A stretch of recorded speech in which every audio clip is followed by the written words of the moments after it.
Welcome to This Week in Wimberley. I'm Chris Doelle. I will be joined shortly by Mr. Z, Gary Zupancic. This is a show where we talk about what's going on in and around the Wimberley Valley, all the fun stuff.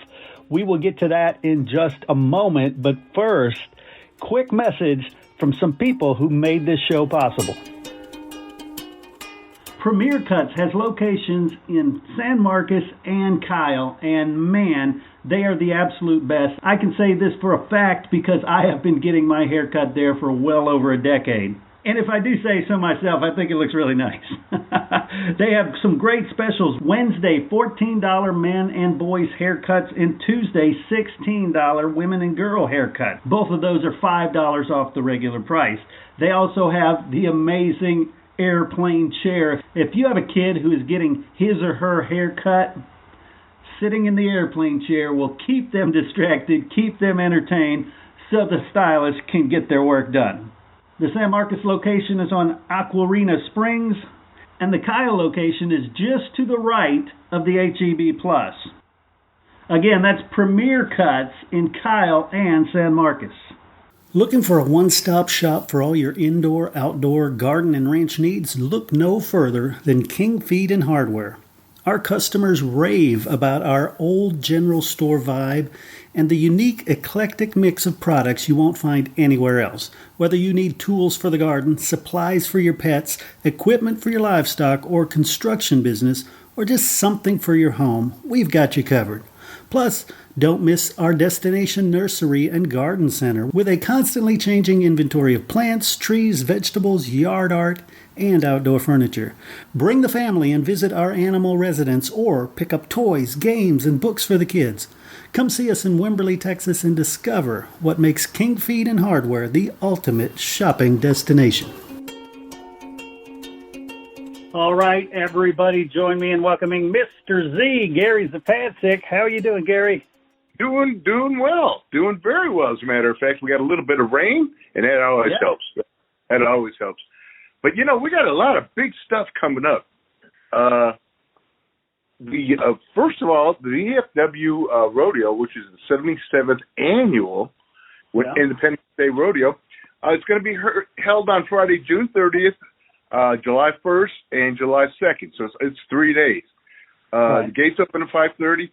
And really talking to everybody just loves the mutton busting. I mean, you know, the rest of it is really like a ballet on a horseback, but it's like, what about the mutton busting? So, I did a little research, and for $25 per ride, and the kid has to be at a maximum of 60 pounds, because, hey, you got to be nice to the sheep, you know? Yeah. So, for all this stuff, really, the best place to go to is www.vfw6441.com. It's all in news. They got Leon Coffey there, who is a Pro Rodeo Hall of Fame bullfighter. I got the privilege of interviewing him a while back. And the guy, he's fought cancer and a lot of things are going against him, but he's still going, you know, and I'm thinking, geez, he's got to be in the 70s easily, you know, easily. Right. But, you know, also, they have the Lone Star Cowgirls every night, and they're a precision riding team, and they're all painted up. It's all sparkly red, white, and blue, and the flags and all that, you know. And the usual. And it really is a great rodeo. I've been to a whole bunch, and it includes bull riding, bareback, saddle bronc, stair wrestling, you know, team roping, women's barrel racing. Hey, so tickets are $15 for adults, children 12 and under 10. 3 and under free, and that's purchased at the door. This weekend, they will be at the VFW Hall, and they will sign you up, and it's I think it's adults $12, children 4 to 12, $7. So if you got a family, a big group, you can save some money, you know, just going this weekend purchasing your tickets. Yeah, definitely. And you know, I've been involved with it for quite a while. I've, like you said, been to many rodeos. This is a great one, a great hometown feel. It has everything in it. And if you're not a rodeo person, just go there for the atmosphere. Oh, I couldn't agree more. I mean, really, take your camera. I mean, you see these guys bareback and you just like, look at this, you know, and how they hang on. It really is. It's really a lot of fun. It really, really is. And especially, and it really is. It's a pro rodeo. I mean, it's sponsored and the whole bit. So also coming up in July, this is a new thing. It's called Wimberley Restaurant Week, and it happens all the month of July. And what it involves is local eateries, local restaurants, the cafe, Wimberley Cafe, Marco's Italian, the Carver Community Pizza, Supper Club, Hildy's, Let Go, and Fishtails. And what you can do is you can buy,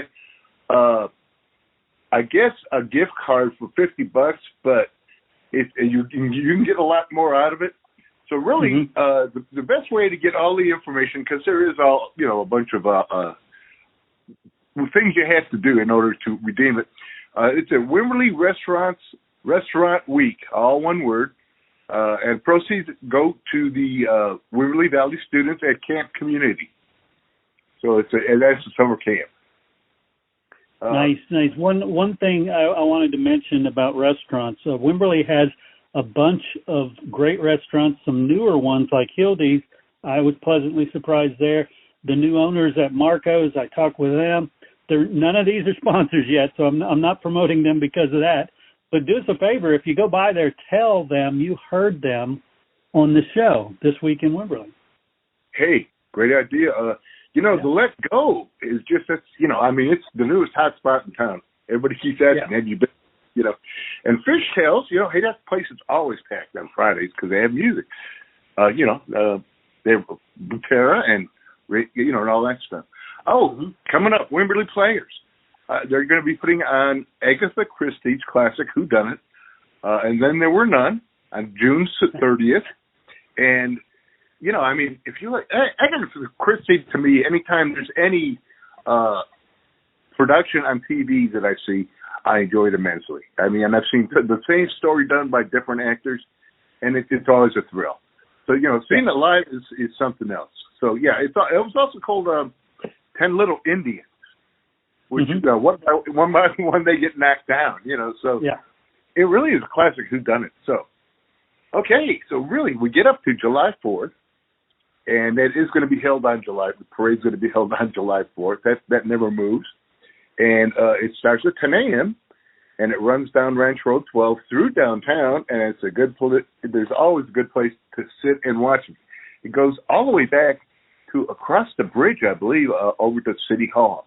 But it starts at the junior high, Danforth, and they gather all there in the parking lots, and then they go one by one. And having reported on that, it looks like a cacophony of It's like, how could anybody get organization out of this? When they're all piled up, and it's like, you know what? They do it. They really do. And they do a really, really, really good job. And it's fun, if you want to see what small town America is all about, this is the day. And that's what I was going to say. It's just like, man, you want to see a community, all members of the community getting involved and watching, and those that aren't involved with the parade are sitting there watching the parade.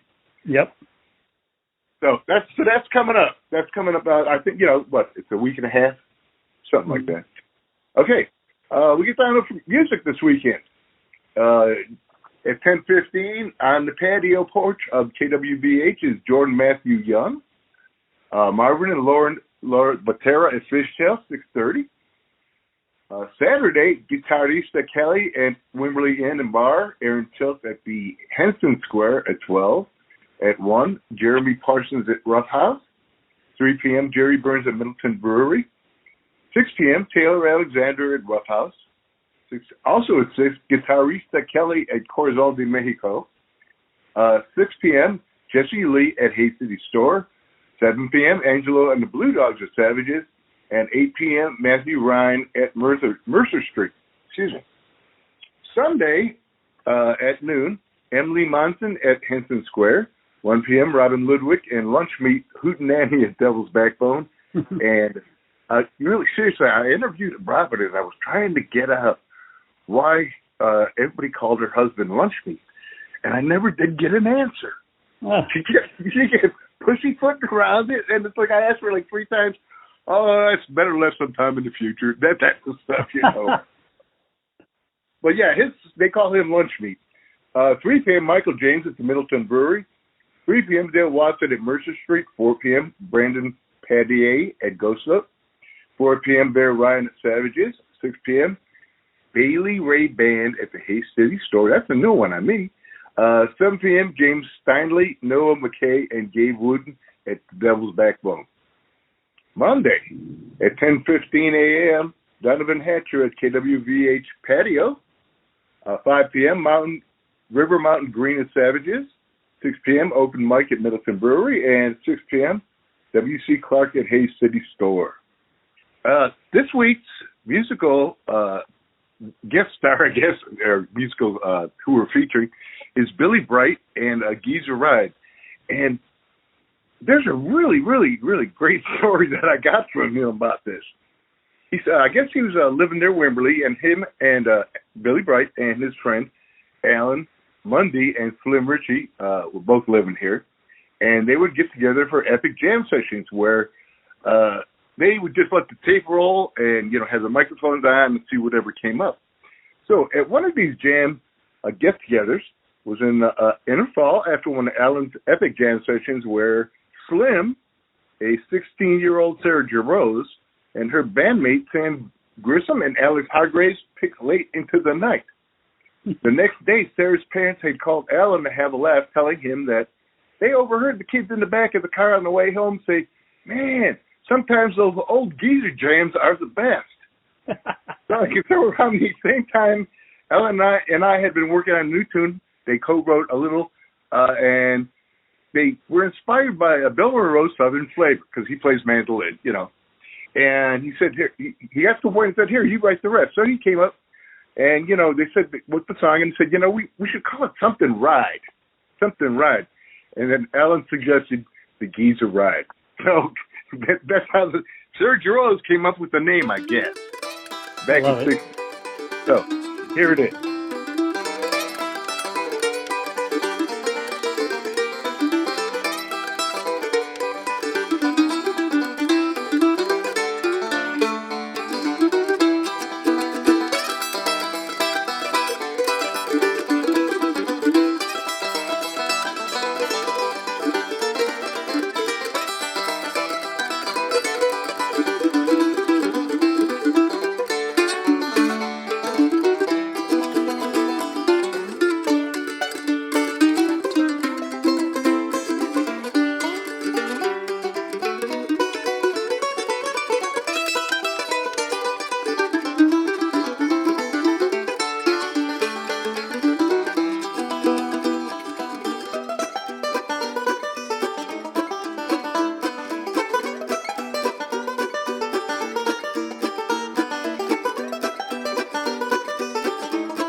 Excellent. Another great choice as usual, and I love the story behind the name. Oh, It is yeah. just wonderful. Yeah. I listened to the song first. Then I read this, and it was like, whoa, that makes it even more special, you know? Yeah. Great story. Good choice as usual. Yeah, great story behind that. So our nonprofit of the week is a group called Friends of Blue Hole. Now, let me tell you a story about Blue Hole. Back in 2003, a developer was going to develop Blue Hole as a privately owned swimming spot for a whole bunch of 350 home subdivision around it, and a private tourist lodge and all that. So what happened? Friends of mine actually from Houston, they what they did was they bought it, and they put it into receivership until the city could raise the money in order to put the park in. Now that was Peter and Mary Faye Way, and they're very, very, very big contributors to that. In fact, if you go down to Blue Hole, there's a Way family overlook, I believe. So the city bought it, the city developed it, and now the Friends of Blue Hole, what they do is they put on events for the community there that are, free. Ones that I can remember is they had a big bird show of raptors. And I didn't realize that vultures are raptors. Along with hawks and falcons and all that. They're raptors. And they will put on programs, and what they do is the funds they receive, they put on some really good programs. Without, the park could not put it on itself. So that's it. That's it. The Friends of the Blue Hole, they're really, really great. And really, Blue Hole is, what can I say? That's our crown jewel in the belt of Wimberley. It really is. Yeah, it's a treasure, that's for sure. So that's about all I have for this week. Next weekend's going to be big, and then we're going smack dab right into July 4th. Sounds good. Well, once again, Gary, hopefully we'll get enough rain to keep the crops going well, but not so much that, we're flooded again. We want the rain without the humidity, Right on. Right. Good luck. All right. I hear that. All right. Take care, Chris. You too. Bye-bye. All right. Suffering from dry, itchy skin? Tired of using products that just don't work? The organic lavender salve from 100 Oaks Farm in Inez, Texas is just what you need. Made with only the finest all-natural ingredients, this salve is proven to heal wounds, soothe irritated skin, and repair damaged skin tissue. Whether you have rashes, burns, bites, stings, scars, acne, or just need a little extra moisture, our lavender salve is here to help. Say goodbye to dry, cracked skin and hello to soft, hydrated skin with 100 Oaks Farm's organic lavender salve. Order now at 100oaksfarmtexas.com or call 937-499-4790. Don't let damaged skin hold you back any longer. Get your hands on this miracle organic lavender salve now. As always, I want to thank Gary for sitting down with me. I want to thank you guys for tuning in, for giving us what I consider the most important and valuable gift you can give, and that is your time and your attention. Go out there and participate in your city. Participate in all the great events going on in the city, and tell us about it on your Facebook groups, on your Twitter, anywhere you have friends. Share it out.